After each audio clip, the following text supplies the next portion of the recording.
I just think the comfort level, and I think you see him having more poise, when he's in the pocket and when we're moving him out of the pocket. And I think he's getting a chemistry with the group.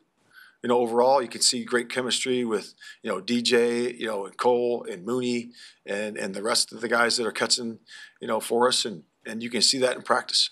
And he feels more comfortable making those throws now. And it's going to continue to grow.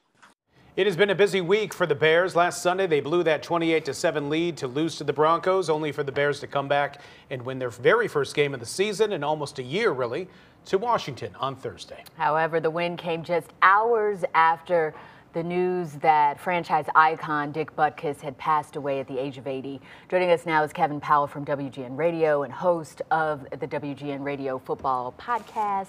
Kevin, the tributes continue to pour in for Dick Butkus. Yeah, it's you think Chicago Bears, you think a lot of things, right? You think Walter Payton, you think the '85 Bears, you think George Halas. Dick Butkus really kind of gives you that great idea of that Chicago toughness, right? The way he played the game. He was mean on the field. Relentless. I mean, the things you hear about Dick Butkus and watching highlights. You can't play linebacker these days like Dick Butkus did. You just can't. There would be a flag every play. Yeah. But such an interesting guy, too. I mean, he's known as this tough, mean, bruising football player. You see the hits, but, had a career in entertainment as well after. And, Ed Abradovich does our pre and post game with Dan Hampton on WGN Radio. And, it was sad Thursday. They were learning of the news of the passing of Dick Butkus as they were getting to the radio station. And they were very passionate about it. And hearing Ed talk about Dick Butkus, a teammate, a dear friend, and then hearing Dan Hampton, who's a part of that '85 Bears team, but then they talk about, he talks about looking up to Dick Butkus and idolizing Dick Butkus. So we think of some of these, iconic players of the Bears. They all looked up to Dick Butkus. I mean, hearing those stories about him. You talk about that toughness that he had on the field, and I mean, he really played in a much different way than we see today. But then you saw like that comedic side to him when he started to get into TV and some acting roles. And it was there was that moment, I believe it was in Murder, She Wrote, where Angela Lansbury and he were in the locker room.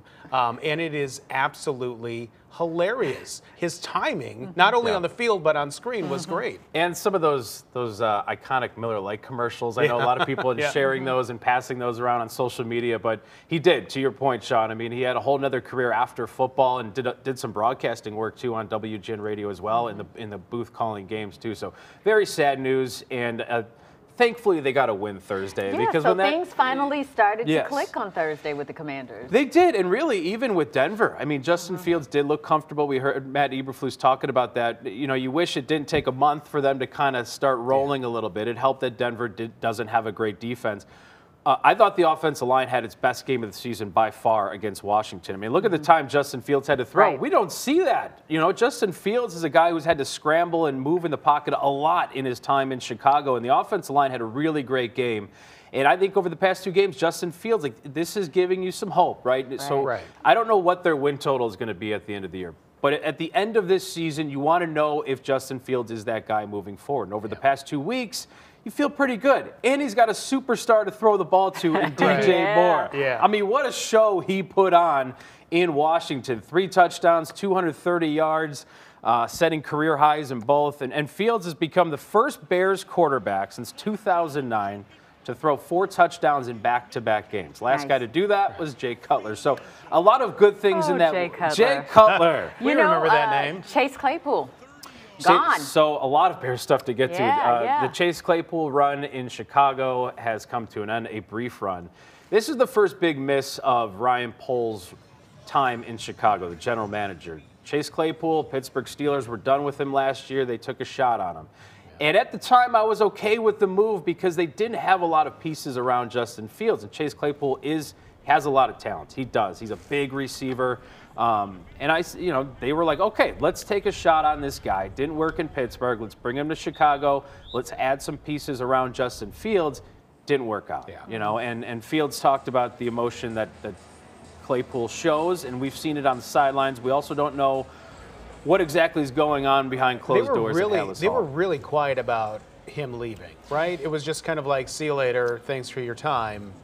But there was obviously some off-field, behind-the-scenes stuff happening there. Correct. And Matt Eberflus wouldn't say specifically what it was, but he did say, you know, he wants to set a standard at Hallis Hall about being on time and showing up and all those things. He didn't get into those details. I actually thought Justin Fields provided more clarity on the situation than the head coach did. Right. You know, he talked about the emotional stuff with Chase Claypool, and he did support the receiver. They're pretty close, and it didn't work out. It is a miss for Ryan Poles, but Claypool was inactive the past 2 games, and it's 2 best offensive games they've had all season. So I don't know if there's a correlation there, but his time is over. He's headed to Miami in that trade. So a little bit of hope, though. Fields has looked good over the past 2 weeks. DJ Moore has looked good. They've got some injuries adding up, though. So this is kind of a mini bye. They got about 10 days from Washington to Minnesota to get healthy. Next Sunday. Next Sunday, right. So Thursday to next Sunday. So get healthy, carry this momentum into Minnesota. These next couple games, I think, are winnable, guys. So all of a sudden, kind of hit a reset button here with the Bears, and maybe they can start stacking some wins together. All right, we like to see it. Thank you, Kevin. Thanks, Kevin. And you can listen to Kevin on WGN Radio during the week from 1 to 7. We'll be right back.